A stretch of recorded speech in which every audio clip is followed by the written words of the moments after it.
Bonjour, Victor. Bonjour, madame. Saviez-vous que la majorité des personnes aînées est de plus en plus en forme, en bonne santé et très active? Bien alors, ce serait intéressant de voir qu'est-ce qu'elles apportent à la société. Ben, les personnes retraitées sont des aides. Elles rendent service à leurs proches. Il n'est pas rare de voir des grands-parents garder leurs petits-enfants pour dépanner quand la garderie est fermée, lors des journées pédagogiques, voire même l'été.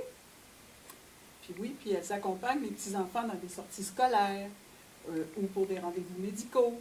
Ça arrive aussi que les parents sont en voyage, retenus au travail, ou malades. Puis ce sont les grands-parents qui prennent la relève. Et même dans les hôpitaux, la majorité des bénévoles sont des personnes retraitées. On les retrouve à l'accueil pour aider à diriger les patients ou les visiteurs. Et il y en a qui servent le café ou le jus, pour ceux qui attendent. Et d'autres encore peuvent aider aux soins palliatifs. Dans les écoles aussi, elles sont là. Il y a des personnes retraitées à l'aide aux devoirs, à la bibliothèque, aux ordinateurs. Elles sont là aussi pour des projets spéciaux, comme une pièce de théâtre, un concert, une expo d'art plastique ou la lecture. Puis on les retrouve, les personnes retraitées, dans des organismes à but non lucratif, comme les centres d'aide, les salons du livre, les soupes populaires, la préparation des paniers de Noël.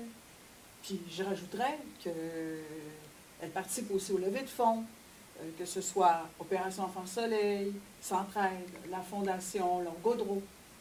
Bien, moi j'ai lu qu'au Québec, les heures de bénévolat faites par des personnes à la retraite équivalent à une contribution économique de 5 milliards. J'ai un tout petit exemple, Louise, dans l'Anaudière. Au CI3S de l'Anaudière, l'an passé, il y a eu 22 000 heures de bénévolat. Mais d'accord, Thérèse, mais en plus, on n'a pas encore parlé de toutes les personnes proches aidantes. Non, c'est vrai. Tu as raison. D'ailleurs, un très grand nombre de proches aidants sont des personnes retraitées. J'ai vu les statistiques et si on regarde seulement les heures faites par les retraités de 55 ans et plus, ça représente en moyenne 7 heures par semaine. Oui. Oui, j'ai une amie qui consacre plusieurs heures par semaine à faire l'épicerie de sa belle-mère, à la visiter et l'accompagner pour tous ses rendez-vous médicaux ou autres. Il y a des données encore plus troublantes. Les personnes vivant dans un milieu rural sont plus susceptibles de fournir des soins à un membre de leur famille ou à des amis.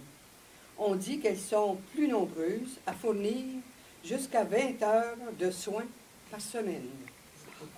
Et n'oublions pas aussi que les personnes retraitées versent beaucoup d'argent à différentes causes. Une étude montre que 46% de tous les dons octroyés par les adultes sont faits par les aînés. De plus, les aînés sont des consommateurs au même titre que les autres groupes de la société. Les dépenses en activités de loisirs et en voyage sont fortement à la hausse. Il y a aussi les frais liés au logement, aux services professionnels et de santé, à l'alimentation et au transport. N'oublions pas aussi de parler des résidences privées et publiques en forte croissance et qui font travailler des milliers de personnes.